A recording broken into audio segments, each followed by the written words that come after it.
আসসালামু আলাইকুম সবাইকে আজকে স্বাগতম আমাদের আজকের ফিজিক্স সেকেন্ড পেপার ক্লাস। আজকে আমাদের ক্লাস টপিক আধুনিক পদার্থবিজ্ঞানের সূচনা, ইন্ট্রোডাকশন টু মডার্ন ফিজিক্স। আজকের যে চ্যাপ্টারটা, এই চ্যাপ্টারটা আমরা পড়বো। চ্যাপ্টারের মধ্যে প্রচুর থিওরিটিক্যাল আলোচনাও আছে, ঠিক আছে?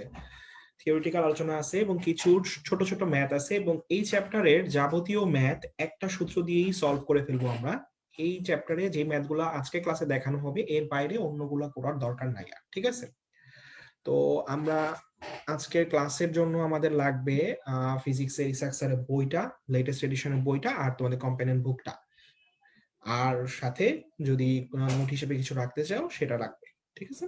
আচ্ছা, তো আজকের যে চ্যাপ্টার আমাদের আধুনিক পদার্থবিজ্ঞানের সূচনা, যে চ্যাপ্টারটা প্রথমেই বললাম যে চ্যাপ্টারের মধ্যে থিওরি ভিত্তিক আলোচনা প্রচুর আছে। তো আমরা এত জটিল গভীর বিস্তারিত আলোচনায় ঢুকবো না আধুনিক পদার্থবিজ্ঞানের সূচনার মধ্যে, কারণ এই চ্যাপ্টারটা বেসিক্যালি একটা ফিজিক্সের মানে কি বলবো, একটা বেসিক একটা চ্যাপ্টার, যে মানে যারা মডার্ন ফিজিক্স নিয়ে পড়াশোনা করতে চায়, এবং এই চ্যাপ্টারের যে পড়াশোনাগুলো আছে সেগুলো নিয়ে এখনো বিজ্ঞানীদের প্রচুর গবেষণা চলতেছে, এখনো তারা এগুলা নিয়ে কাজ করে যাচ্ছে এবং বিখ্যাত সে আইনস্টাইনের থিওরি, সেটাও এই চ্যাপ্টারের অন্তর্গত।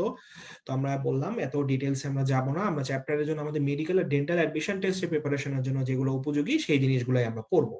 আর চ্যাপ্টারে কিন্তু অনেক জটিল জটিল ম্যাথ আছে, সেগুলোর দিকে আমরা যাব না। আমি বললাম যেইটা মেডিকেল ডেন্টাল অ্যাডমিশন টেস্টে আসার মতো এবং যে ম্যাথটা আসছে মেডিকেল ডেন্টাল অ্যাডমিশন টেস্টে এই চ্যাপ্টার থেকে, সেগুলো নিয়ে আমরা আজকে পড়াশোনা করব। তাহলে সবাই একটু কমেন্টে জানাই যে সাউন্ড আর ভিডিও ক্লিয়ার কিনা, তাহলে আমরা শুরু করে দিতে পারি আজকের আমাদের চ্যাপ্টার আধুনিক পদার্থবিজ্ঞানের সূচনা।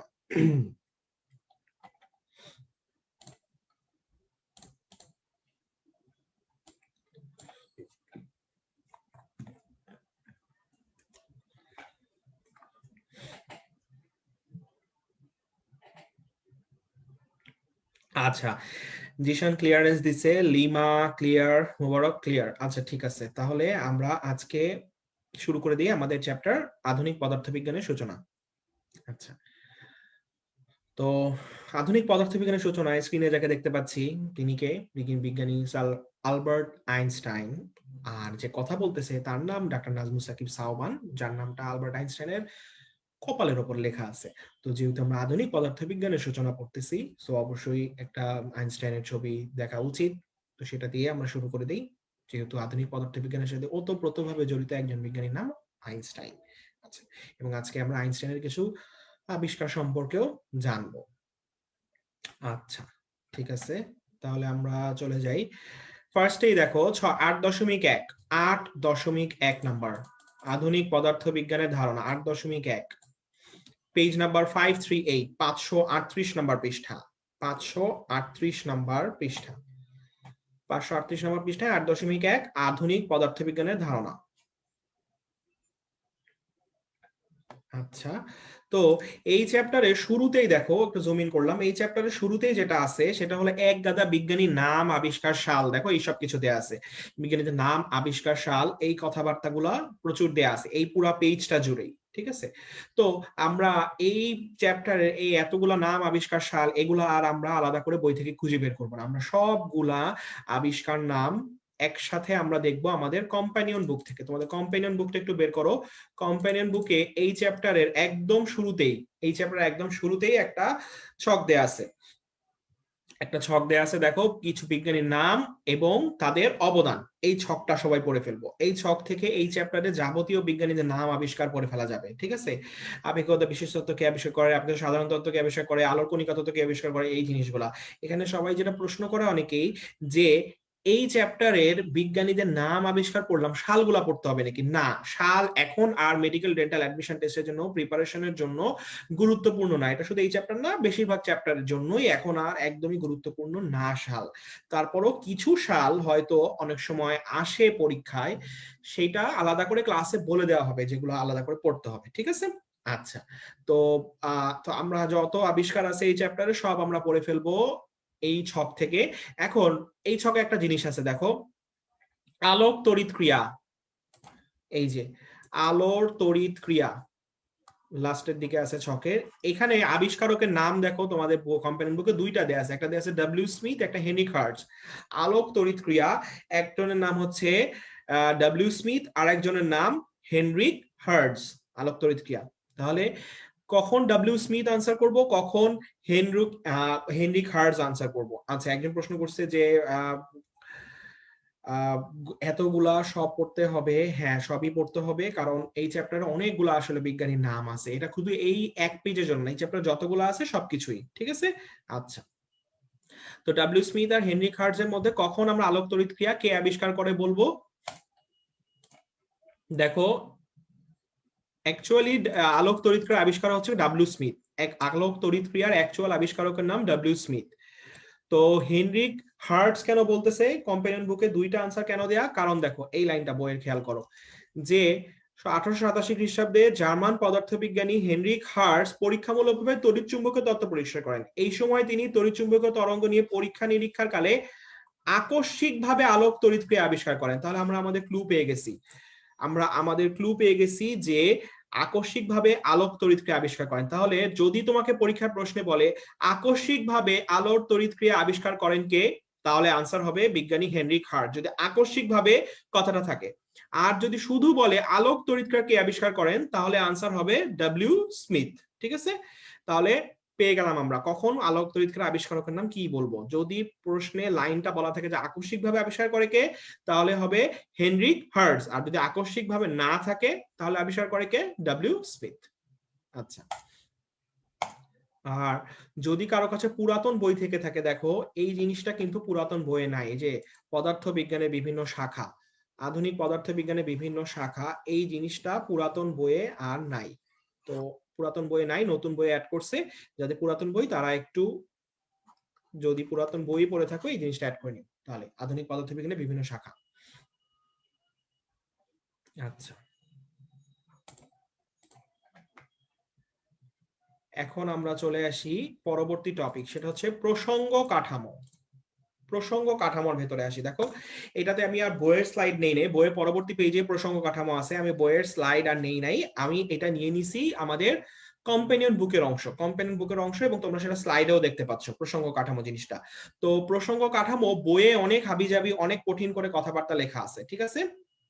এত কিছুর মধ্যে আমরা যাব না, আমরা প্রসঙ্গ কাঠামো থেকে এই শুধুমাত্র এইটুকু অংশ পড়বো। হ্যাঁ, এই এই এই জিনিসটা থেকে আমরা শুধুমাত্র এইটুকু অংশই পড়বো প্রসঙ্গ কাঠামো থেকে, আর কিছু না। এখন দেখো, প্রসঙ্গ কাঠামো জিনিসটা অ্যাকচুয়ালি কি, অনেকে জানতে চায় যে এইটুকু পড়বো বুঝলাম, কিন্তু প্রসঙ্গ কাঠামো জিনিসটা কি? প্রসঙ্গ কাঠামোটা মানে কি, একটা রেফারেন্স পয়েন্ট বা তুমি বলতে পারো মূল বিন্দু। ধরো একটা তোমার রুমে উপরে সিলিং এর সাথে একটা ফ্যান ঝুলতেছে, তো এই ফ্যানটা কোথায় অবস্থিত এটা বলার জন্য তোমাকে একটা রেফারেন্স পয়েন্ট লাগবে, যার ভিত্তিতে তুমি ফ্যানের অবস্থানটা বলবা। ধরো উপরে ফ্যান ঝুলতেছে, তুমি নিচে একটা চেয়ারের সাপেক্ষে ফ্যানের অবস্থানটা বললা, তুমি বললা যে চেয়ার থেকে 50 সেন্টিমিটার উপরে ফ্যানটা অবস্থিত, বা টেবিল থেকে 20 সেন্টিমিটার উপরে ফ্যান অবস্থিত। তাহলে এই যে ফ্যানের তুমি অবস্থানটা বললা, এইটা যে চেয়ার বা টেবিলের সাপেক্ষে বললা, এই চেয়ার বা টেবিলই হলো ওই ফ্যানের জন্য প্রসঙ্গ কাঠামো। তার মানে আমরা যখন কোনো বস্তুর অবস্থানটা বের করি, সেই অবস্থানটা কোন বিন্দুর সাপেক্ষে, সেই বিন্দুটা যার সাপেক্ষে আমরা অবস্থানটা বলি সেটাকেই বলা হয় প্রসঙ্গ কাঠামো, রেফারেন্স পয়েন্টটা, ঠিক আছে। আচ্ছা, এখন দেখো প্রসঙ্গ কাঠামো তো বুঝলাম, প্রসঙ্গ কাঠামো থেকে আমাদের কি লাগবে? প্রথমে প্রসঙ্গ কাঠামো কয় প্রকার? দুই প্রকার দেখতে পাচ্ছি, একটা হচ্ছে জড় আর অজড়, একটা জড় আর একটা অজড়। আর কি লাগবে? কে কোনটা? দেখো, কে মেনে চলে সূত্রগুলা, ফিজিক্সের সূত্রগুলা, কে মেনে চলে? জড়টা। কে মেনে চলে না? অজড়টা। কার ত্বরণ আছে? যে মেনে চলবে কে, তার ত্বরণ নাই, আর যে সূত্রগুলো মেনে চলে না তার ত্বরণ থাকে। কারণ দেখো, যে সূত্রগুলো মেনে চলে সে, তাকে বলা হয়েছে পরস্পরের সাপেক্ষে ধ্রুব বেগে গতিশীল। যদি বস্তু পরস্পরের সাপেক্ষে ধ্রুব বেগে, বেগ যদি ধ্রুবক থাকে, তাহলে তার কোনো ত্বরণ থাকে না। দেখো 1 নাম্বার, জড় প্রসঙ্গ কাঠামোর ধ্রুব বেগে গতিশীল বলে ত্বরণ নাই। আর অজড়টা দেখো, পরস্পরের সাপেক্ষে ধ্রুব বেগে গতিশীল না, তার মানে বেগের ডিফারেন্স আছে, তার মানে এদের ত্বরণও থাকবে। অজড়টার ত্বরণ আছে। তাহলে টোটাল কি কি জিনিস পড়তে হবে? প্রসঙ্গ কাঠামো কয় প্রকার? 2 প্রকার। কি কি? একটা জড়, একটা অজড়। কোনটা সূত্রগুলো মেনে চলে? জড়টা। কোনটা মেনে চলে না? অজড়টা। কোনটার মধ্যে ত্বরণ নাই? যেটা মেনে চলে সূত্রগুলো সেটার মধ্যে ত্বরণ নাই। আর যেটা সূত্রগুলা মেনে চলে না অজরটা সেটা ত্বরণ আছে। হ্যাঁ জামিউল ইসলাম জিশান, তুমি হ্যাঁ এক মাস পড়লে হবে, তুমি শুধু জড়গুলা পড়ো অথবা শুধু অজড়গুলা পড়ো তাহলেই হয়ে যাবে। যদি কেউ দুইটার যে কোনো একটা পড়তে চাও একটা পড়লেই হবে, কারণ একটা আরেকটা কিন্তু অপোজিট, একজন মেনে চলে একজন চলে না, একজনের ত্বরণ আছে একজনের ত্বরণ নাই, যে কোনো একটা পড়লেই হয়ে যাবে। আচ্ছা ঠিক আছে, ওকে গতিবিদ্যায়ও পড়াশোনা করে ফেলছো এগুলা একজন বলছে, তাহলে তো খুবই ভালো। তাহলে এবার চলে আসি তার পরবর্তী টপিক 8.3 মাইকেলসন মর্লির পরীক্ষা। মাইকেলসন মর্লির পরীক্ষা, এখান থেকে যেটা লাগবে একটা লাইন একটু দাগাও, ব্র্যাডলির লাইনটা একটু দাগাও, এই লাইনটা থেকে প্রশ্ন আসতে পারে। এই যে ব্র্যাডলির পরীক্ষা থেকে কি জানা গেছে, ব্র্যাডলির পরীক্ষা তো জানা গেছে পৃথিবী ইথার মাধ্যমের সাপেক্ষে কত কিলোমিটার পার সেকেন্ড বেগে বিচরণ করে, 30 কিলোমিটার পার সেকেন্ড বেগে বিচরণ করে, 30 কিলোমিটার পার সেকেন্ড বেগে বিচরণ করে। অদিতি দে, মেনে চললে সূত্র ত্বরণ থাকবে না, মেনে না চললে সূত্র ত্বরণ থাকবে। হ্যাঁ ঠিক আছে, ওকে রুবেল এক সাইড পড়বে। আচ্ছা ঠিক আছে, তাহলে দেখো মাইকেলসন মর্লির পরীক্ষা থেকে আমাদের কি পড়তে হবে, ব্র্যাডলির পরীক্ষা থেকে জানা গেছে পৃথিবী ইথার মাধ্যমে সাপেক্ষে কত কিলোমিটার পার সেকেন্ড বেগে বিচরণ করে, 30 কিলোমিটার পার সেকেন্ড বেগে বিচরণ করে। আচ্ছা এটা আমাদের লাগলো 30 কিলোমিটার। এখন পরীক্ষার ফলাফল বিশ্লেষণে আসো, আমাদের সামাজিক প্রেক্ষাপটের মতো, আমাদের সামাজিক প্রেক্ষাপটে আমরা কি পরীক্ষা দিলাম সেগুলো ইম্পর্টেন্ট না, আমাদের পরীক্ষা দেওয়ার পর পরীক্ষার ফলাফল কি হয়েছে সেটাই সবাই জানতে চায়। তেমনই এই মাইকেলসন মর্লির ক্ষেত্রে সেম, আমাদের মাইকেলসন মর্লি কি পরীক্ষা করছে সেটা আমাদের ইম্পর্টেন্ট না তেমন একটা, আমাদের ইম্পর্টেন্ট হলো পরীক্ষার ফলাফল বিশ্লেষণটা, পরীক্ষার ফলাফলে কি পাওয়া গেছে তাদের সেটাই। ঠিক আছে, দেখো তিনটা জিনিস সবাই যদিও জানি এই জিনিসগুলা, তারপর দেখে রাখো যে ইথার বলতে মহাবিশ্বে কিছুই নাই, গ্যালিলিও রূপান্তর সঠিক নয়, আর আলোকের বেগ একটা ধ্রুবক রাশি, তিনটা জিনিস টোটাল। ইথার নাই, গ্যালিলিও রূপান্তর ভুল, আলোকের বেগ একটা ধ্রুবক রাশি, যেখানেই তিনটা জিনিস তিনটা বৈশিষ্ট্য আছে সেটাই আমাদের মেডিকেল ডেন্টাল অ্যাডমিশন টেস্টে প্রিপারেশনের জন্য একটা ইম্পর্টেন্ট জিনিস। সো যেহেতু এখানে তিনটা আছে পয়েন্ট এবং তিনটা পয়েন্টই বোল্ড করে দেয়া আছে, সো আমাদের তিনটা পয়েন্টের নাম একটু মনে রাখতে হবে, তিনটা পয়েন্টের কথাবার্তা একটু মনে রাখতে হবে। যে কি প্রশ্ন আসতে পারে আমরা দেখি, একটা মেডিকেল ডেন্টাল অ্যাডমিশন টেস্টের প্রশ্ন, বলো এটার আনসার কি হবে। নিচের কোনটা মাইকেলসন মর্লির পরীক্ষার সিদ্ধান্ত নয়, ইথার বলতে মহাবিশ্বে কিছুই নাই, লরেন্স রূপান্তর সঠিক নয়, আলোকের বেগ ধ্রুবক রাশি, গ্যালিলিও রূপান্তর সঠিক নয়।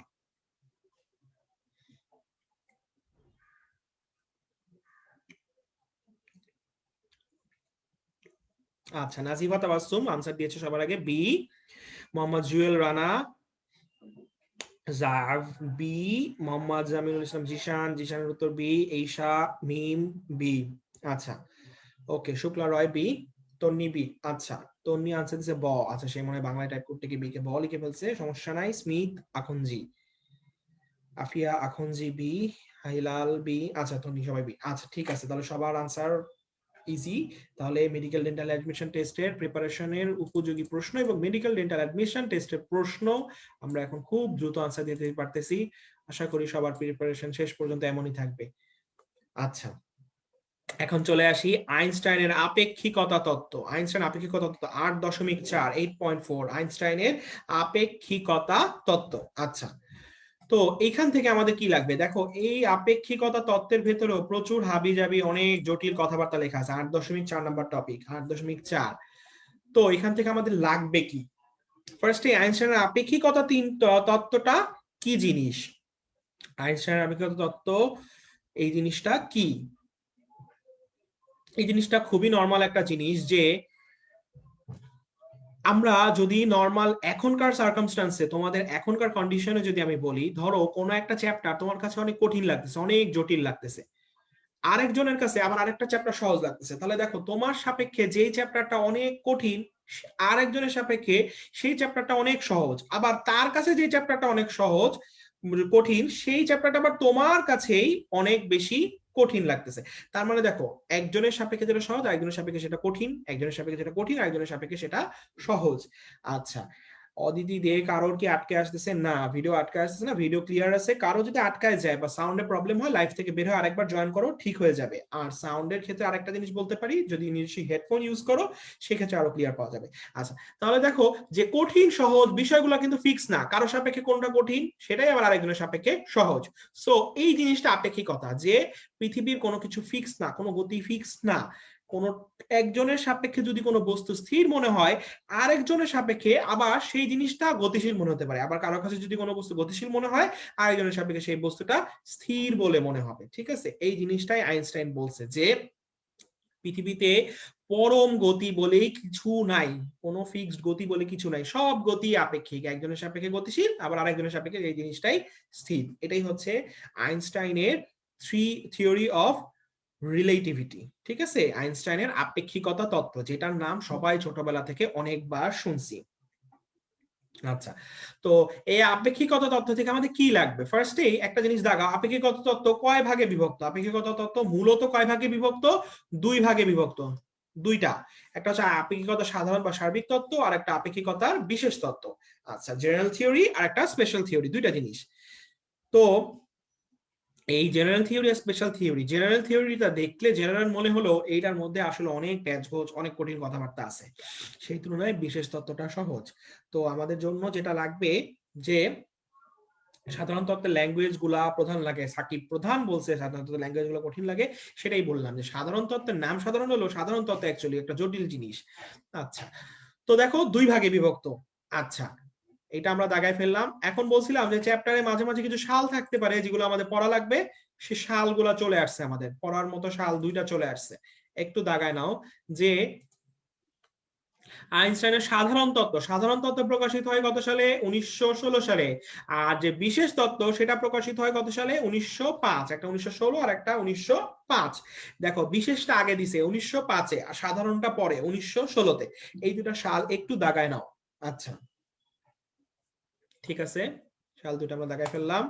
এই দুটা সাল এই চ্যাপ্টার থেকে একটু লাগবে। আচ্ছা, একজন আবার ছন্দ দিয়েছে, আপেক্ষিক আইনস্টাইন, খুব জটিল ছন্দ, একদম কঠিন একটা ছন্দ দিয়ে দিছে। এই বিষয়টা আসলে সবার অজানা ছিল। এই যুগান্তকারী ছন্দের মাধ্যমে সবাই আজকে জেনে গেল দিয়ে আপেক্ষিক আইনস্টাইন, খুবই সুন্দর। এই এর উপর ছন্দই হয় না আসলে। আচ্ছা, ঠিক আছে, আপেক্ষিকতার মৌলিক স্বীকার্য। এখন আমরা আসি আপেক্ষিকতার মৌলিক স্বীকার্যের মধ্যে। আপেক্ষিকতার মৌলিক স্বীকার্যের মধ্যে আমরা আসি, এখান থেকে কি লাগবে? এখন আমরা বইয়ের সাহায্য ছেড়ে আমরা একটু বিপদে পড়ে গেছি, কারণ এর ভিতরে অনেক কথাবার্তা আছে, এত কিছু আমাদের লাগবে না। যখনই আমরা বিপদে পড়ি আমরা কোথায় চলে যাই? আমরা চলে যাই আমাদের আস্থার জায়গা, আমাদের কম্প্যানিয়ন বুক। চলে আসি আমাদের কম্প্যানিয়ন বুকের মধ্যে, এই যে কম্প্যানিয়ন বুকটায় চলে আসছি আমরা। আচ্ছা, ঠিক আছে, কম্প্যানিয়ন বুকের মধ্যে চলে আসো, আপেক্ষিকতা সাধারণ আর বিশেষ তত্ত্বের মধ্যে। আর সাধারণ তত্ত্ব বিশেষ তত্ত্ব আমরা বই থেকে পড়বো না, এইরকম করে দেখো সুন্দর করে আমরা দুই পাশ করে পড়বো। এস এম সাকিব প্রধান, ভাইয়া শুধু আপেক্ষিক তত্ত্ব বললে কি 1905 দিব? আচ্ছা, তুমি আপেক্ষিক তত্ত্ব বললে, যদি শুধু আপেক্ষিক তত্ত্ব বলে অ্যাকচুয়ালি সেক্ষেত্রে 1905-এ আনসার করা উচিত। তোমার বইয়ে, অন্য কোনো বইয়ে, তপন স্যার বা এই তফাজ্জল স্যারের বইয়ে কি এরকম সরাসরি লাইন দেয়া আছে নাকি যে আপেক্ষিকতা তত্ত্ব 1905 সালে আবিষ্কার হয়? সেটা একটু দেখে নিও, হ্যাঁ। আর যদি এরকম লাইন না দেয়া থাকে তাহলে শুধু আপেক্ষিক তত্ত্ব আসার কথা না পরীক্ষার প্রশ্নে, ঠিক আছে। আর যদি আমরা জেনারেল সেন্স থেকে আনসার করি আপেক্ষিক তত্ত্ব কত সালে আবিষ্কার হয়, তাহলে 1905-ই বলা উচিত, কারণ প্রথম তত্ত্বটা তো 1905-এ আবিষ্কার হয়। আচ্ছা, ঠিক আছে, ওকে। তাহলে আমরা এখন আসি বিশেষ তত্ত্ব আর সাধারণ তত্ত্বের মধ্যে। আচ্ছা, তো বিশেষ তত্ত্ব সাধারণ তত্ত্ব আমরা এখান থেকেই পড়বো। কি পড়বো? বিশেষ তত্ত্ব, সাধারণ তত্ত্ব। সাধারণ তত্ত্বে কি নিয়ে আলোচনা করা হয়েছে? দেখো বলছে যে পরস্পরের তুলনায় ঊর্ধ্ব বা নিম্ন গতিশীল বস্তু সমূহ বা সিস্টেম নিয়ে আলোচনা করা হয়েছে। তার মানে পরস্পরের তুলনায় ঊর্ধ্ব বা নিম্ন গতিশীল, মানে পরস্পরের তুলনায় যেসব বস্তুর গতির মধ্যে পার্থক্য থাকে, ঠিক আছে, সেই জিনিসটা নিয়ে আলোচনা করা হয়েছে সাধারণ তত্ত্বে। তার মানে কি নিয়ে আলোচনা করেছে? যে সূর্য, চন্দ্র, নক্ষত্র, ধূমকেতু, উল্কাপিণ্ড যা আছে সবকিছু, যেগুলা পরস্পরের তুলনায় প্রত্যেকটা ডিফারেন্ট ডিফারেন্ট বেগে একটা আরেকটা চারপাশে ঘুরতেছে, সেই সব নিয়ে যেখানে আলোচনা করা হয়েছে সেটা হচ্ছে সাধারণ তত্ত্ব। তাহলে পরীক্ষা তোমাকে প্রশ্ন কিভাবে আসবে? পরীক্ষা প্রশ্ন এরকম আসতে পারে, বলবে যে পরস্পরের তুলনায় ঊর্ধ্ব বা নিম্ন গতিশীল বস্তু নিয়ে আলোচনা করা হয়েছে আপেক্ষিকতার নিচের কোন তত্ত্বে? অথবা এরকম বলবে যে সূর্য, চন্দ্র, নক্ষত্র, ধূমকেতু, উল্কাপিণ্ড নিয়ে আলোচনা করা হয়েছে আপেক্ষিকতার কোন তত্ত্বে, ঠিক আছে। অথবা বলবে যে সাধারণ তত্ত্বে নিচের কোন বস্তুগুলো নিয়ে আলোচনা করা হয়েছে। এই তিন ভাবে প্রশ্ন হতে পারে। তাহলে তোমাকে একটু দেখে রাখতে হবে সাধারণ তত্ত্বে আলোচনা করা হয়েছে ঊর্ধ্ব বা নিম্ন গতিশীল বস্তু, তার মানে যারা ঊর্ধ্ব বা নিম্ন গতি তাদের গতির পার্থক্য আছে, অবশ্যই তাদের মধ্যে কি ত্বরণ আছে, সেই ত্বরিত বস্তু তাদের নিয়ে আলোচনা করা হয়েছে কোথায়, সেটা হচ্ছে সাধারণ তত্ত্বে। আচ্ছা ঠিক আছে। আর বিশেষ তত্ত্ব,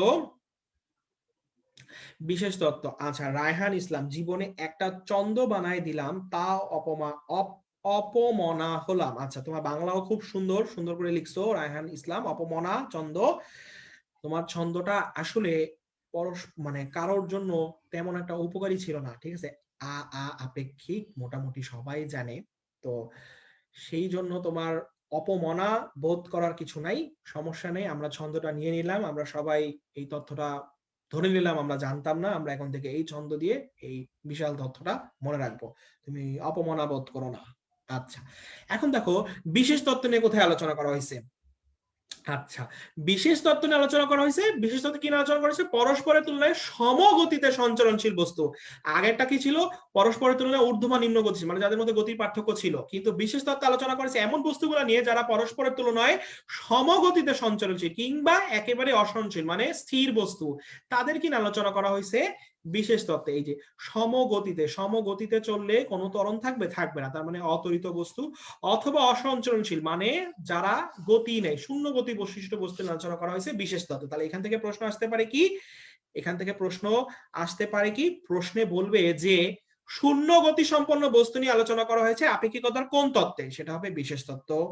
আর বলবে যে গতিশীল বস্তু নিয়ে আলোচনা করা হয়েছে কোন তত্ত্বে, সেটা হবে সাধারণ তত্ত্ব।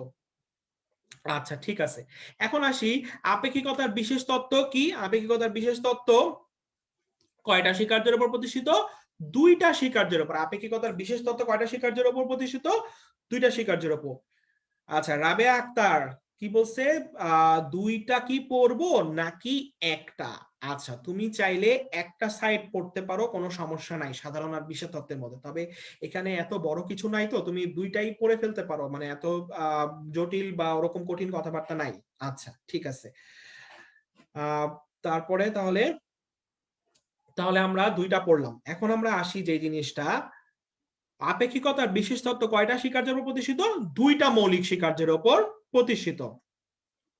দুইটা মৌলিক স্বীকার্য, কয়টা, দুইটা। তাহলে প্রথম স্বীকার্যকে বলা হয় আপেক্ষিকতার নীতি। এই জিনিসটা বইয়ে একটু লিখে নাও, প্রথম স্বীকার্যের নামটা বইয়ে লেখা নাই, আপেক্ষিকতার নীতি। প্রথম স্বীকার্যের আরেক নাম হচ্ছে আপেক্ষিকতার নীতি, এটা আমাদের একটু লাগবে। প্রথম স্বীকার্যের আরেক নাম কি, আপেক্ষিকতার নীতি। আর দ্বিতীয় স্বীকার্যের আরেক নাম কি, আলোর দ্রুতি ধ্রুবতার নীতি। এইটা আমাদের জন্য ইম্পর্টেন্ট, দ্বিতীয় স্বীকার্যটা আমাদের জন্য গুরুত্বপূর্ণ। আপেক্ষিকতার মৌলিক স্বীকার্যের দ্বিতীয় স্বীকার্যের নাম কি, আলোর দ্রুতি ধ্রুবতার নীতি। বইয়ে একটু লিখে নাও, বইয়ে কিন্তু লিখা নাই মনে হয়, যে দ্বিতীয় স্বীকার্যের নাম হচ্ছে আলোর দ্রুতি ধ্রুবতার নীতি, আর প্রথম স্বীকার্যের নাম হচ্ছে আপেক্ষিকতার নীতি। আচ্ছা তো আলোর জ্যোতির ধ্রুবতার নীতি আমাদের জন্য কেন ইম্পর্টেন্ট বললাম, কারণ এই সেই আলোর জ্যোতির ধ্রুবতার নীতি যেটা তুমি ছোটবেলা থেকে শুনে আসতেছো, যে আলোকের বেগ ধ্রুবক, আলোকের বেগ ধ্রুবক 3 × 10⁻⁸ মিটার পার সেকেন্ড, ছোটবেলা থেকে শুনে আসতেছো। এই নীতিটা আসছে এই আপেক্ষিকতার এই 2 নম্বর মৌলিক স্বীকার্য থেকেই। আচ্ছা প্রশ্ন আসতে পারে কি, যে আলোর জ্যোতির ধ্রুবতার নীতি আপেক্ষিকতার মৌলিক স্বীকার্যের কত নং স্বীকার্য, 2 নং, অথবা বলবে মৌলিক স্বীকার্যের 2 নং স্বীকার্যের নাম কি, আলোক জ্যোতির ধ্রুবতার নীতি, এভাবে আসতে পারে। আচ্ছা ঠিক আছে। আর আরেকটা কি জিনিস, আরেকটা জিনিস হচ্ছে পরীক্ষার একটা প্রশ্ন এখান থেকে কিভাবে আসতে পারে, এই যে বললাম আলো জ্যোতি ধ্রুবতার নীতি, মানে আলো সর্বদাই ধ্রুবক। আলো তুমি যেখানেই যাও শূন্য স্থানে, তুমি তোমার গতি যেটাই থাক, তোমার পর্যবেক্ষণ যেই স্থান থেকেই হোক, শূন্য স্থানে আলোর গতি ধ্রুবক মানে ধ্রুবক, 3 × 10⁸ মিটার পার সেকেন্ড, যেটাকে আমরা সি দিয়ে প্রকাশ করি। তাহলে এখান থেকে প্রশ্ন কি আসবে, এই যে প্রশ্ন, দেখো প্রশ্ন কিরকম আসতে পারে।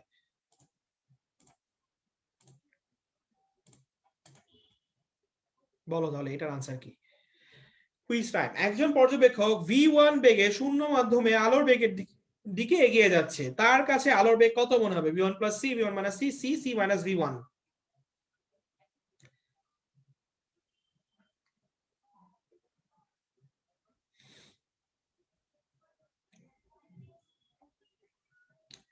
আচ্ছা,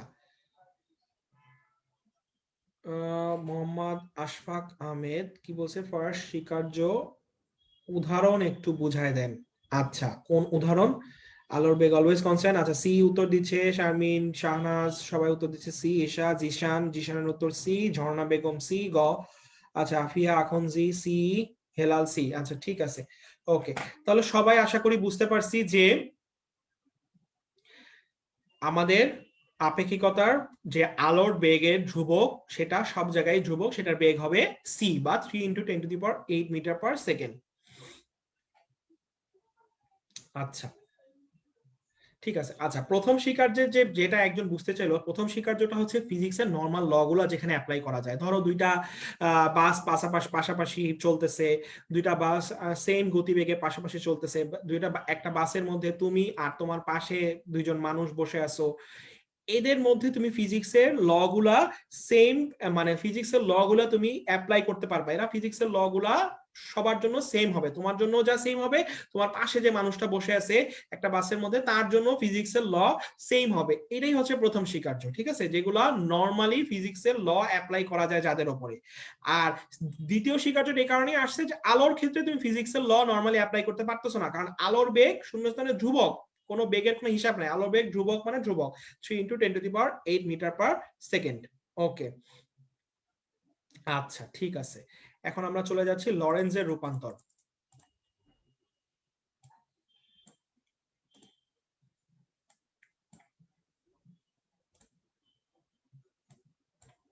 আচ্ছা, লরেন্জের রূপান্তর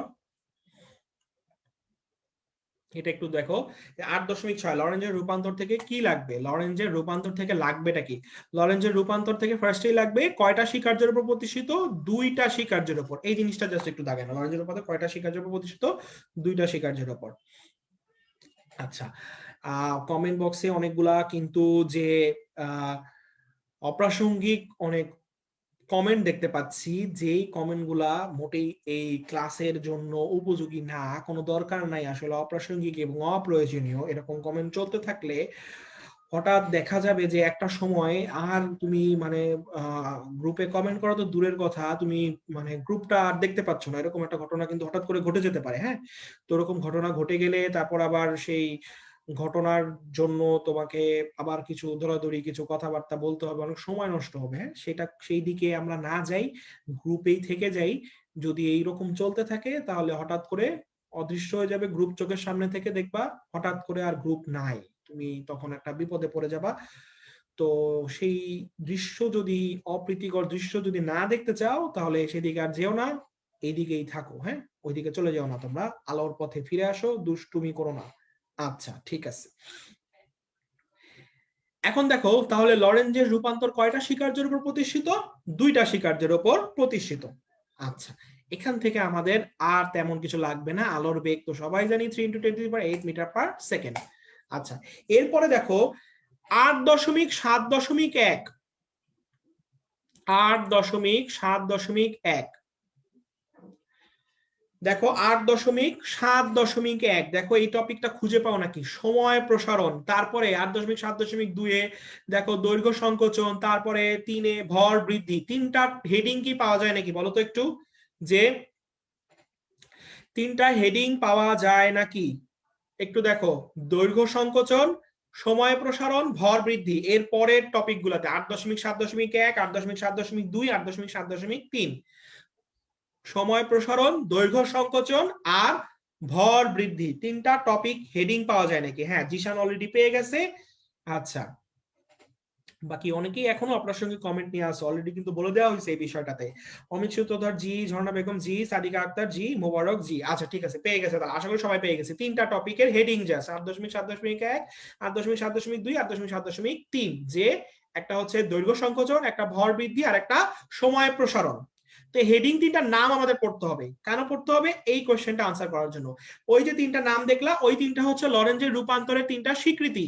লরেঞ্জের রূপান্তরের তিনটা স্বীকৃতি, একটা হচ্ছে সময় প্রসারণ, একটা ভর বৃদ্ধি আর একটা দৈর্ঘ্য সংকোচন। পরীক্ষায় এরকম প্রশ্ন আসে, দেখো পরীক্ষায় প্রশ্নটা কি আসে আমি স্লাইডে দেখাই দিছি। প্রশ্নটার আনসার বলো, লরেঞ্জের রূপান্তরের স্বীকৃতি নয় কোনটি?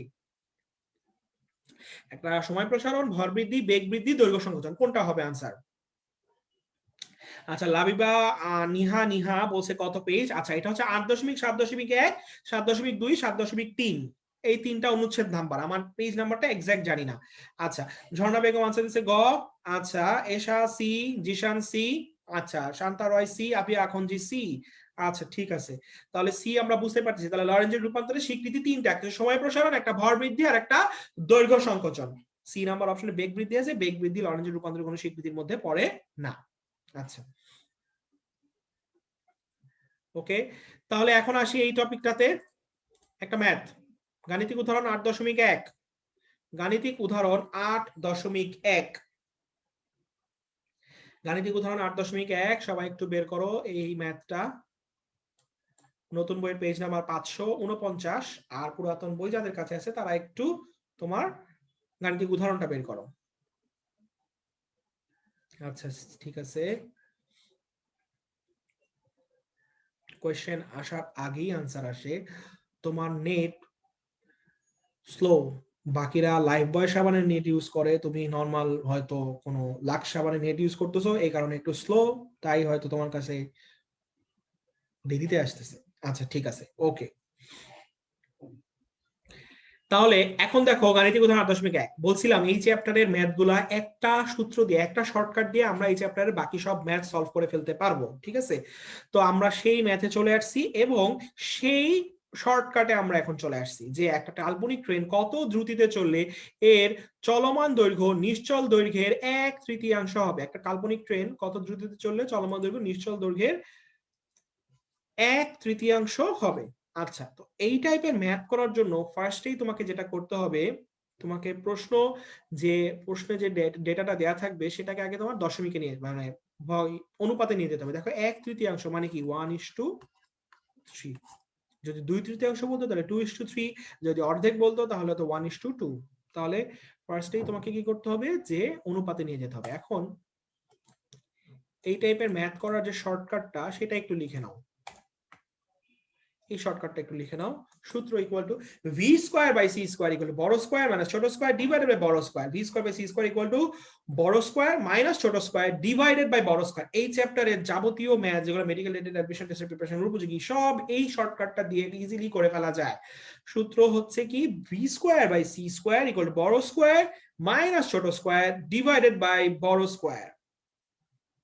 তাহলে একটু লিখে নাও সূত্রটা। আচ্ছা, তাহলে আমরা সূত্রটা লিখে নিছি আশা করি। এখন আমরা ম্যাথটার মধ্যে আসি, তোমরা বইয়ে থাকো, আমি এখানে যাই। আচ্ছা, তাহলে আমাদেরকে বলছে চলমান দৈর্ঘ্য নিশ্চল দৈর্ঘ্য কত হবে, 1/3। অনুপাত ছিল কত, 1:3। তাহলে এখন আমরা আসো সলভ করি। আমাদের সূত্রটা বসাই, ভি স্কোয়ার, আমাদের ভি এর মানটা বের করতে হবে, divided by C square equal to বড় স্কোয়ার। দেখো বড় স্কোয়ার কোনটা, 3, তাহলে 3 স্কোয়ার। ছোট সংখ্যাটা কত, 1, তাহলে 1 স্কোয়ার ডিভাইডেড বাই বড় স্কোয়ার 3 স্কোয়ার। তাহলে V square by C square মানে কত, 3 স্কোয়ার মানে 9, 1 বাদ দাও তাহলে থাকে 8, নিচে থাকে কত, 3। তাহলে রুট করো, V by C equal to root 8 কে আমি ভেঙে লিখলাম 4 × 2 আর 3 এর উপর রুট দিলাম। তাহলে ভি বাই সি মানে কত, 2√2 ডিভাইডেড বাই কত, আচ্ছা ভি বাই সি নিচে থাকবে 3,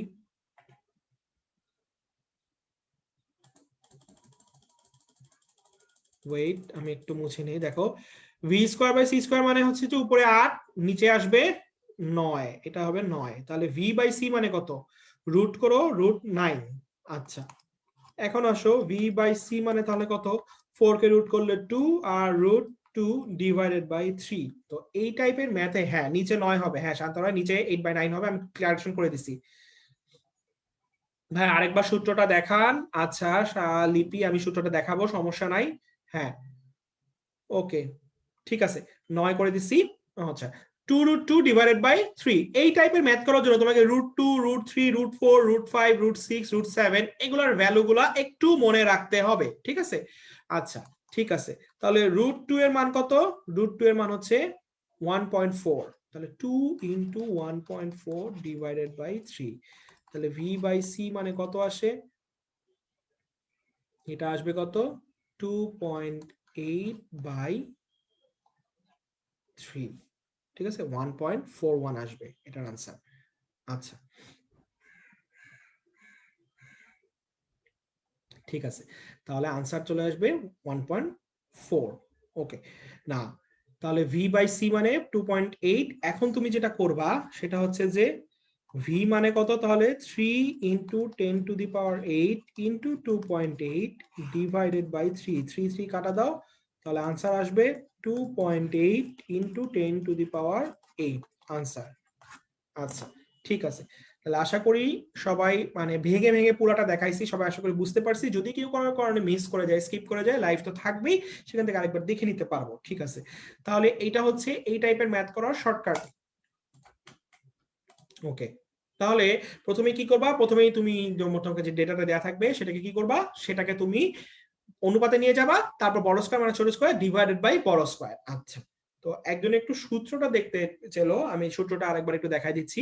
B square by C square equal to বড় স্কয়ার মানে ছোট স্কয়ার ডিভাইডেড বাই বড় স্কয়ার, এটা হচ্ছে সূত্রটা। উপরে বড় স্কয়ার থেকে ছোট স্কয়ার বিয়োগ, নিচে ভাগ হবো বড় স্কয়ার দিয়ে। আচ্ছা, এরপরে চলে আসি পারমাণবিক ভর একক। সাদিয়া সাইদা রিফা, তোমাকে কিছু বললাম তো, √7 পর্যন্ত তোমার রুটের ভ্যালুগুলো একটু মুখস্থ রাখতে হবে এই টাইপের ম্যাথ করার জন্য। আচ্ছা, ভেজাল্লা ক্যালকুলেশন, মনিরুল ইসলাম ভেজাল্লা ক্যালকুলেশন একটু করতে হবে, কারণ এই ম্যাথটাই মেডিকেল ডেন্টাল অ্যাডমিশন টেস্টে একবার চলে আসছে। ঠিক আছে, আর মুন্নি বলছে শর্টকাট এত বড়, আরে শর্টকাট এত বড় না, আমি তো ভেঙে ভেঙে দেখাইছি তোমাদেরকে করানোর জন্য, এই জন্য এত বড় লাগছে। যদি ভেঙে না দেখাতাম এটা এক লাইনে শেষ করে দেওয়া যেত। ঠিক আছে, আচ্ছা তাহলে দেখো 8.8.1 পারমাণবিক ভর একক। দেখো এইখানে সব মুখস্থ করার কিছু সংখ্যা কথাবার্তা আছে। পারমাণবিক ভর একক মানে কি, 1 AMU মানে কি, 1 AMU ভর সমতুল্য শক্তি কত, এই জিনিসগুলা আমরা একবারে কম্পানিয়ন বুক থেকে দেখে ফেলতে পারি। এই ভ্যালুগুলো একটু মুখস্থ করে নিবা, যে কত সালে পারমাণবিককে মৌল ধরা হয়, প্রমাণ মৌল কোনটা, কার্বন পরমাণুর 1/12 অংশ, তারপরে 1 AMU মানে কি, এই জিনিসগুলো একটু মুখস্থ করতে হবে কম্পানিয়ন বুক থেকে। আচ্ছা, মৌলিক বল 8.9, এই জিনিসটা এই চ্যাপ্টারের জিনিসই না আসলে মৌলিক বল জিনিসটা। ঠিক আছে, এটা কোন জিনিস, কোন চ্যাপ্টারে পড়াশোনা বলো তো, কোন চ্যাপ্টারে পড়ছো তোমরা মৌলিক বল জিনিসটা? মৌলিক বল জিনিসটা তোমরা কোন চ্যাপ্টারে পড়ছো? তোমরা যে চ্যাপ্টারে পড়ছো সেটা হচ্ছে নিউটনীয় বলবিদ্যা, 4 নাম্বার চ্যাপ্টার। সো মৌলিক বল থেকে এখন আর আলোচনা করার কিছু নাই, মৌলিক বল জিনিসটা অ্যাকচুয়ালি ওই চ্যাপ্টারের। ঠিক আছে, তো তোমাদের এখান থেকে একটা কোয়েশ্চেন বলো, এটা কি দেখি মনে আছে নাকি সবার। নিউটনের মেকানিক্স, সরকারের আনসার দিয়েছে নিউটন মেকানিক্স, আসমা, ঝর্ণা। সবল নিউক্লিয় বল ক্রিয়াশীল হয় কোন কণার বিনিময়ে? সবল নিউক্লিয় বল ক্রিয়াশীল হয় কোন কণার বিনিময়ে? একটা হচ্ছে গ্র্যাভিটন, একটা মেসন, একটা নিউট্রিনো, একটা আলফা। বলো মনে আছে নাকি? সবল নিউক্লিয় বল ক্রিয়াশীল হয় কোন কণার বিনিময়ে? Graviton, meson, neutrino, alpha.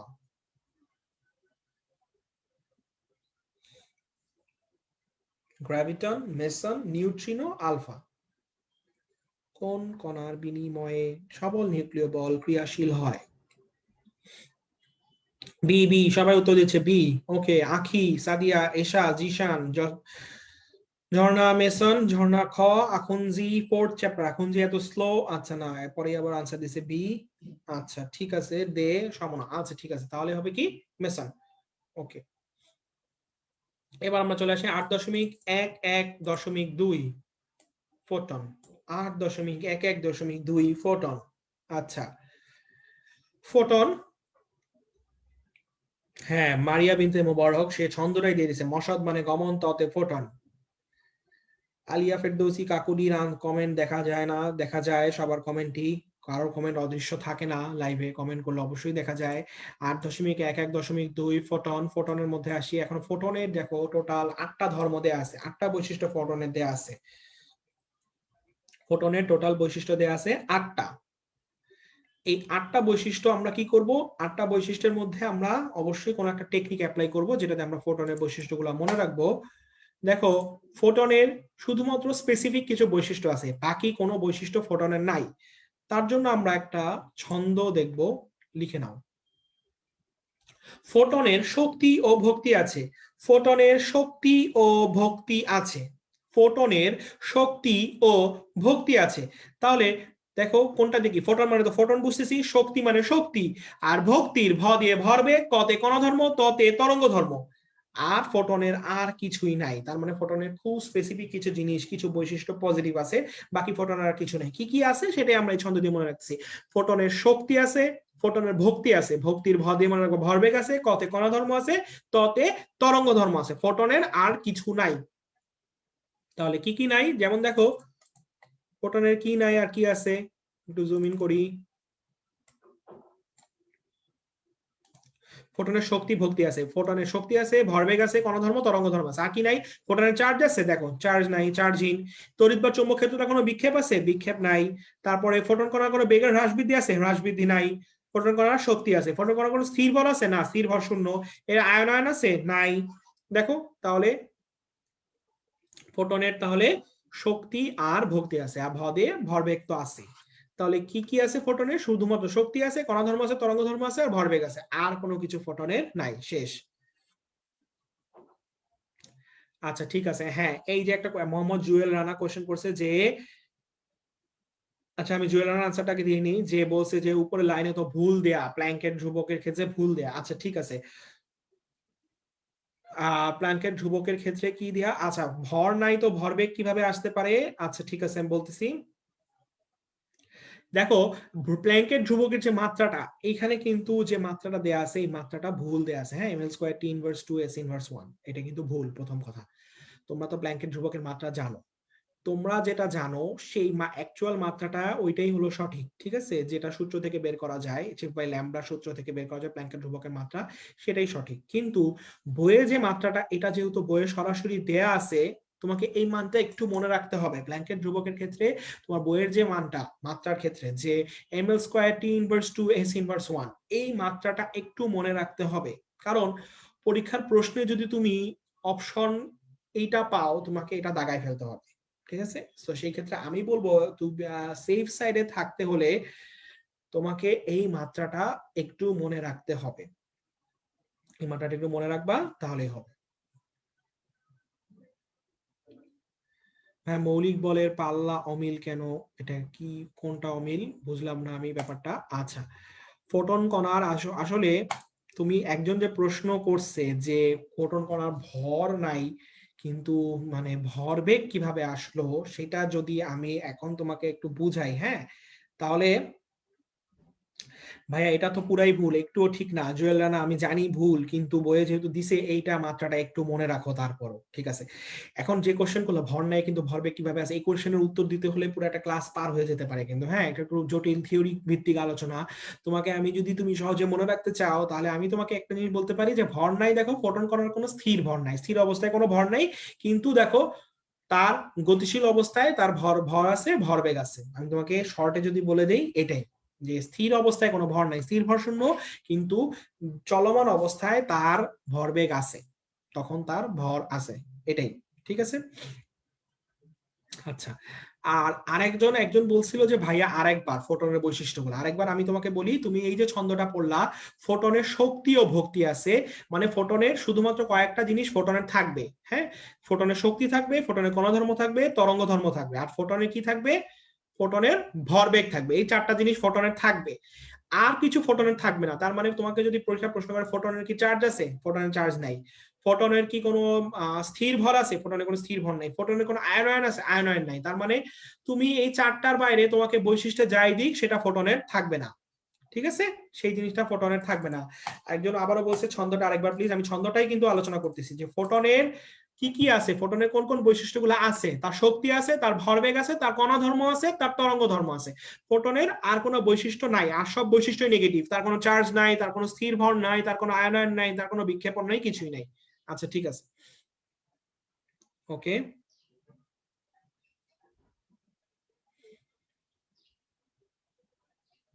আচ্ছা ঠিক আছে। এখন আমরা চলে যাই যে এক্স রে, এক্স রে বা রঞ্জন রশ্মি। দেখো এইখানে কোমল আর কঠিন এক্স রে নিয়ে অনেকেরই অনেক ঝামেলা হয়, কোমল এক্স রে আর কঠিন এক্স রে বৈশিষ্ট্যগুলো নিয়ে, কোমল এক্স রে আর কঠিন এক্স রে বৈশিষ্ট্যগুলো নিয়ে একটু ঝামেলা বাঁধে,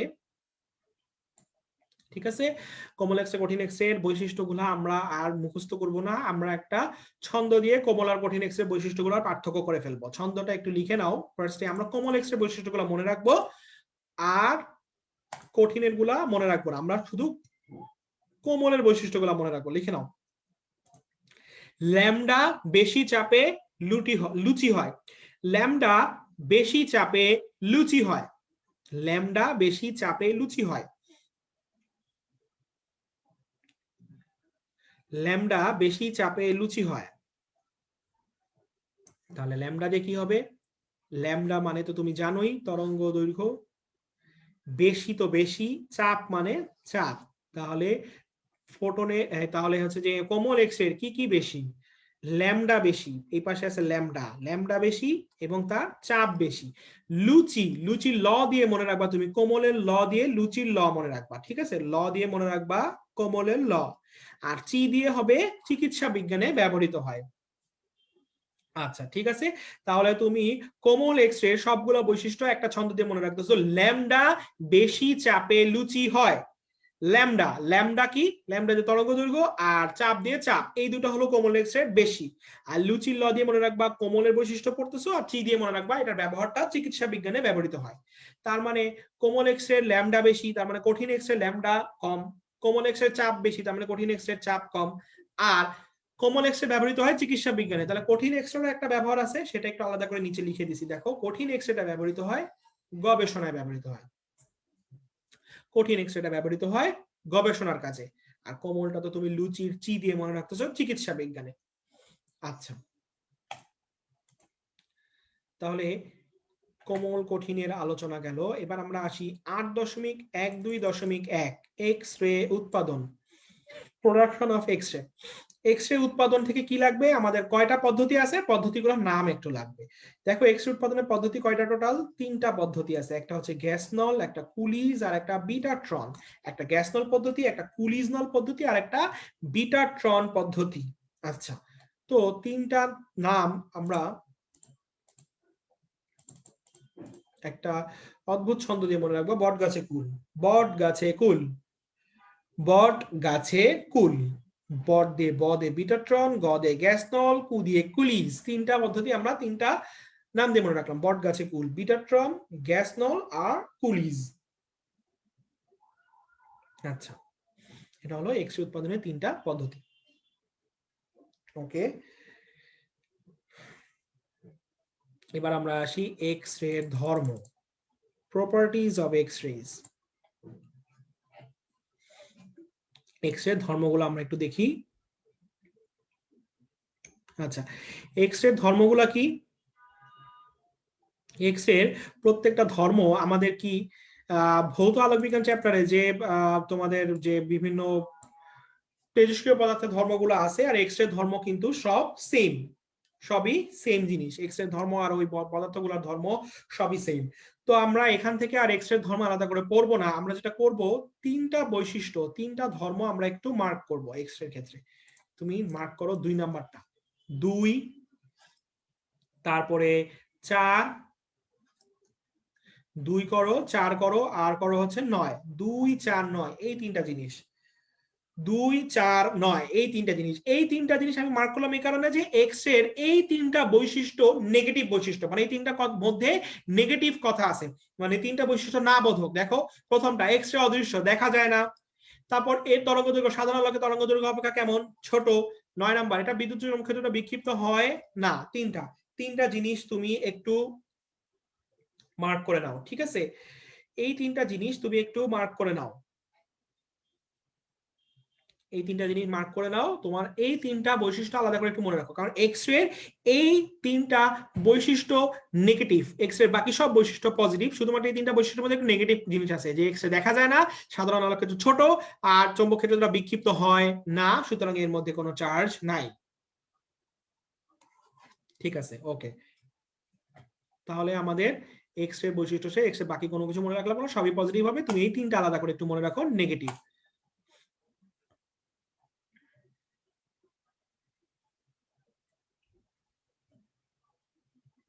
আচ্ছা, এবার আমরা আসি 567 আলোক তড়িৎ নির্গমনের সূত্রাবলী। আলোক তড়িৎ নির্গমনের সূত্রাবলী। আমরা চলে আসি আলোক তড়িৎ নির্গমনের সূত্রাবলীর মধ্যে 8.1.3.4। এখান থেকে আমাদের কি লাগবে, সূত্র চারটা, সিরিয়ালটা একটু মনে রাখতে হবে। ঠিক আছে, সিরিয়ালটা মনে রাখার জন্য আলাদা কোনো ছন্দ নাই, সিরিয়ালটা একটু মনে রাখতে হবে। পরীক্ষায় প্রশ্ন কি কি আসতে পারে? প্রথম প্রশ্ন আসতে পারে আলোক তড়িৎ নির্গমনের সূত্রাবলী থেকে যে লিনার্ড, থমসন, রিচার্ডসন, কম্পটন, এগুলো পরীক্ষালব্ধ ফলাফল। তার মানে কোন চারজন বিজ্ঞানী রিলেটেড আলোক তড়িৎ নির্গমনের সূত্রাবলী থেকে? এই চারটা। আচ্ছা, সার লাগবে না তেমন একটা। তারপরে আসতে পারে যে নিচের কোনটা আলোক তড়িৎ নির্গমনের প্রথম সূত্র? প্রথম সূত্র কি? তাৎক্ষণিক ঘটনা। তাহলে কিছু কিছু ওয়ার্ড দিয়ে আমরা সূত্রের সিরিয়ালটা মনে রাখি। দেখো, প্রথম সূত্র মনে রাখার জন্য প্রথমের জন্য একটু দাগাও তাৎক্ষণিক, তাৎক্ষণিক দিয়ে মনে রাখো 1 নাম্বার। তারপর 2 নাম্বার তুমি মনে রাখো আলোক আপত্তি আলোক রশ্মির নির্দিষ্ট ন্যূনতম কম্পাঙ্ক রয়েছে যার নাম প্রারম্ভিক কম্পাঙ্ক। তাহলে এই ন্যূনতম দিয়ে মনে রাখো 2 নাম্বার, ন্যূনতম 2। 1 নাম্বার মনে রাখো তাৎক্ষণিক দিয়ে, 2 নাম্বার মনে রাখো ন্যূনতম দিয়ে। 3 নাম্বার হচ্ছে যে আপতিত আলোকের কম্পাঙ্ক, প্রারম্ভিক কম্পাঙ্ক অধিক হলে আলোক তড়িৎ প্রবাহ মাত্রা আপতিত আলোকের প্রাবল্যের সমানুপাতিক। তুমি আই সমানুপাতিক আই কে একটু মার্ক করো। 3 নাম্বার হচ্ছে আই সমানুপাতিক আই, আই সমানুপাতিক আই, এটা হচ্ছে তৃতীয় সূত্র, আই সমানুপাতিক আই। আর 4 নাম্বারটা নিঃসারক বা নির্গমক, একটু মার্ক করো, নিঃসারক বা নির্গমক, নিঃসারক বা নির্গমক আলোক তড়িৎ নির্গমনের সূত্রাবলী। তাহলে প্রথম সূত্র তাৎক্ষণিক, দ্বিতীয় সূত্র ন্যূনতম, তৃতীয় সূত্র আই সমানুপাতিক আই, চতুর্থ সূত্র নিঃসারক বা নির্গমক। এই সিরিয়ালটা একটু মনে রাখতে হবে। আচ্ছা, তাহলে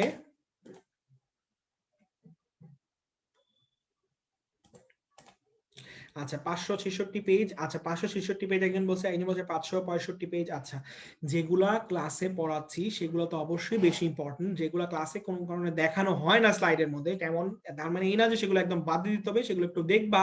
তবে সেগুলোর মধ্যে ওরকম করে বোঝানো কিছু নাই, বা ওগুলো একটু নিজেরা দেখে নিলেই হয়ে যাবে। এই কারণে সবগুলা তো আর সব পেজ ক্লাসে দেখানো হয় না কিন্তু, ঠিক আছে? তো ওগুলা বাদ দিবা না, ওগুলো একটু দেখতে হবে নিজেরা। আচ্ছা আচ্ছা ঠিক আছে, ওকে।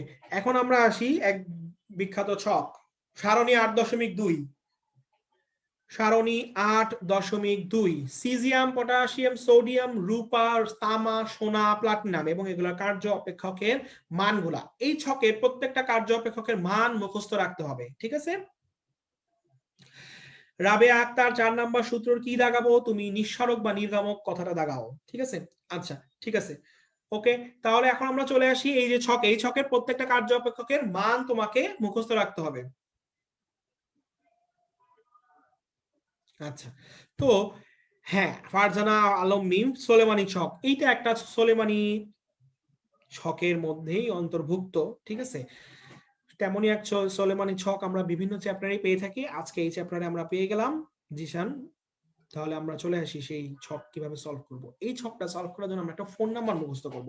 একটা ফোন নাম্বার দিয়ে আমরা এই জিনিসগুলা মুখস্থ করব। তোমরা একটা গান শুনছিলা না, একটা গান যে ওই যে 2441139 বেলা বস তুমি পাচ্ছ কি শুনতে, সেই গানের ফোন নাম্বারটা কিন্তু সবার মুখস্থ এখন, তাই না?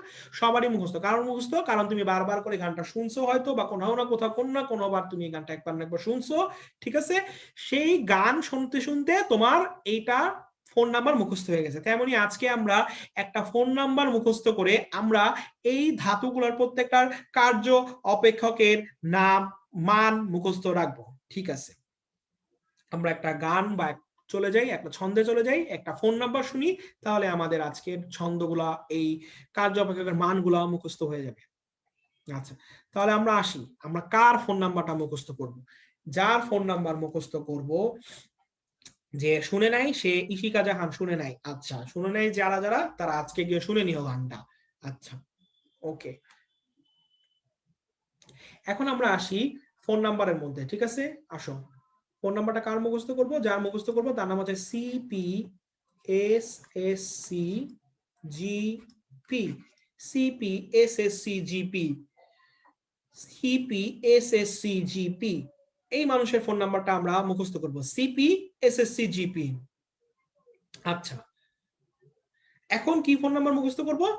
কার ফোন নাম্বার? সিপিএসএসসি জিপি ফোন নাম্বারটা এখন আমরা আসি 2224455 2224455 2224455 CPSSC GP 2224455 CPSSC GP 2224455 এখন যেটা আমরা দুঃখের বিষয় সেটা হচ্ছে তার ফোন নাম্বার শুধুমাত্র এক ডিজিটের না, তার ফোন নাম্বারে পাশে আর একটা ডিজিট আছে। সেটা কি? সেটা হচ্ছে 1377936 1377936 1377936 এই যে তোমাদের সেই ছন্দ। ঠিক আছে, তাহলে তুমি কি করলা? তুমি মনে রাখলে এভাবে, যদি অফলাইনে হতো তাহলে তোমরা বলতা, আমি শুনতে পেতাম, তাহলে বারবার বললে মুখস্থ হয়ে যেত। এখনো তুমি বারবার বলবা, তুমি বারবার এখন এই ছন্দটা মনে মনে বলতে থাকো, জোরে জোরে বলো, মনে মনে না বলো জোরে জোরে বলো। সিপিএসএসসি জিপি 2224455 1377936। আচ্ছা সরি, নিচেরটা আসলে 9 হবে, হ্যাঁ নিচেরটা 9 হবে। থ্যাংক ইউ, একজন কারেকশন করে দিছে, ইশিয়া জান্নাত সবাইকে কারেকশন দিছে 936। ঠিক আছে, ওকে 936। তাহলে সিপিএসএসসি জিপি 2224455 1377936 সিপিএসএসসি জিপি 2224455 1377936। তুমি বারবার করে বলতে থাকো, তোমার আশেপাশে যারা আছে তাদেরকেও ডাক দিয়ে বলো, দরকার হলে কাউকে ফোন দিয়েও বলো যে একজনের ফোন নাম্বার শুনতে, যে সিপিএসএসসি জিপি 2224455 1377936 2224455 1377936 CPSSC GP 2224455 1377936। আচ্ছা, তাহলে কি হলো? তোমার ফোন নাম্বারটা কি হলো? সেই বেলা বসের মতো সিপিএসএসসি জিপির একটা ফোন নাম্বার, সিপিএসএসসি জিপি 2224455 1377936। সবাইকে আশেপাশে বলে দাও, তোমাকে পাগল ভাবতে পারে কেউ, কিন্তু তোমার পাগল ভাবার কিছু নাই, তুমি জানো তুমি সুস্থ, তুমি একটা ফোন নাম্বার আসলে মুখস্থ করতেছো তোমার পরীক্ষার জন্য। 1377936 2224455। কিছু টাকা পাঠাইলে মনে থাকবে। আচ্ছা ঠিক আছে, তুমি টাকা পাঠায় দেখতে পারো টাকা যায় নাকি সাকিব প্রধান। তাহলে সিপিএসসি জিপি 2224455 1377936 এই ফোন নাম্বারটা তোমাকে মেডিকেল ডেন্টাল অ্যাডমিশন টেস্টের পরীক্ষা শেষ হওয়া পর্যন্ত 11টা পর্যন্ত মনে রাখতে হবে। তারপর তুমি চাইলে সারা জীবনের জন্য ইনশাআল্লাহ এই ফোন নাম্বারটা ভুলে যেতে পারো, কিন্তু তার আগ পর্যন্ত তোমাকে এই ফোন নাম্বারটা মনে রাখতে হবে। CPSC GP 2224455 1377936। ওকে, আচ্ছা ঠিক আছে, আশা করি সবার এখন এই ফোন নাম্বার মুখস্থ হয়ে গেছে। নিজেদের ফোন নাম্বার ভুলে গেলেও এই ফোন নাম্বারটা কিন্তু ভোলা যাবে না, 2224455 1377936। আচ্ছা, অলরেডি একজনের রুমমেট তাকে পাগল বলতেছে, তাকে পাগল করার কিছু নাই, তুমি বলো তুমি শারীরিক মানসিকভাবে সম্পূর্ণ সুস্থ, কিন্তু তুমি একটা ফোন নাম্বার মুখস্থ করতেছো জাস্ট। আচ্ছা ঠিক আছে, ওকে, আশা করি আমাদের এই ফোন নাম্বারটা মুখস্থ থাকবে। এবং এই ফোন নাম্বারটা যেহেতু আমরা পড়ে ফেললাম, একই সাথে আমরা আমাদের আজকের ক্লাসের সমাপ্তিতে চলে আসছি। সবাইকে ধন্যবাদ দেওয়ার সেই আকাঙ্ক্ষিত স্লাইড আমাদের কাছে চলে আসছে অলরেডি। ঠিক আছে, সেই প্রিয় স্লাইড সবার কাছে চলে আসছে। থ্যাংক ইউ এভরিওয়ান লিখিত সেই স্লাইডটা।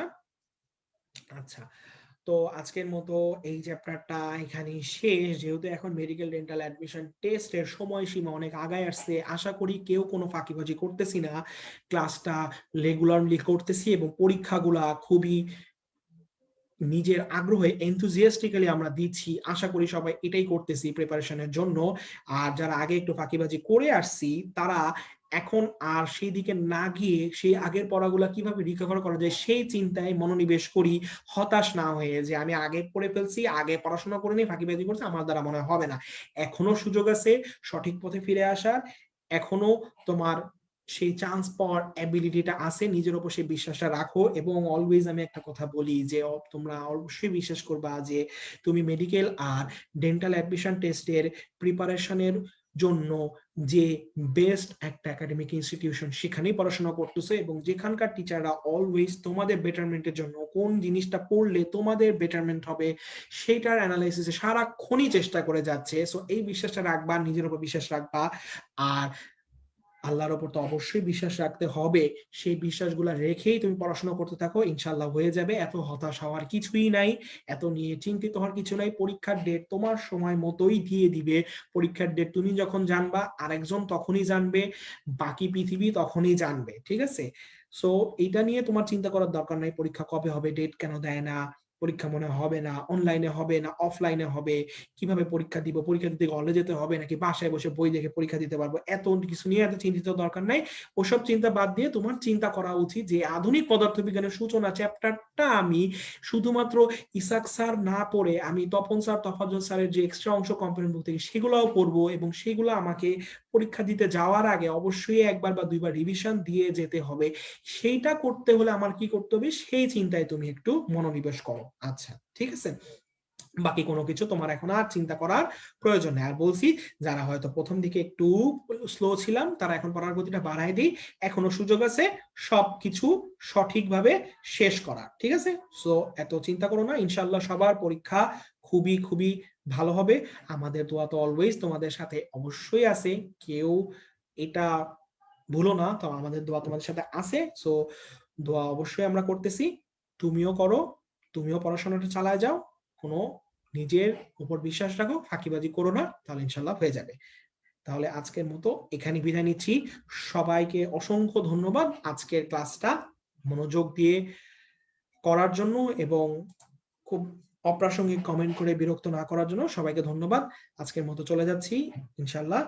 তাহলে সবাই পড়তে থাকো, আর কোনো সমস্যা হলে পড়তে গিয়ে অবশ্যই একটা কমেন্ট বক্স আছে, সেখানে কমেন্ট দিবা, আমরা সেখানে আনসার দেওয়া ট্রাই করব। যদিও অনেক কমেন্ট থাকে তাই হয়তো একটু দেরি হতে পারে, কিন্তু সবার আনসার ইনশাল্লাহ দেয়া হবে। আচ্ছা, তাহলে আজকের মতো বিদায় নিচ্ছি। আল্লাহ হাফেজ সবাইকে। আসসালামু আলাইকুম। Thank you.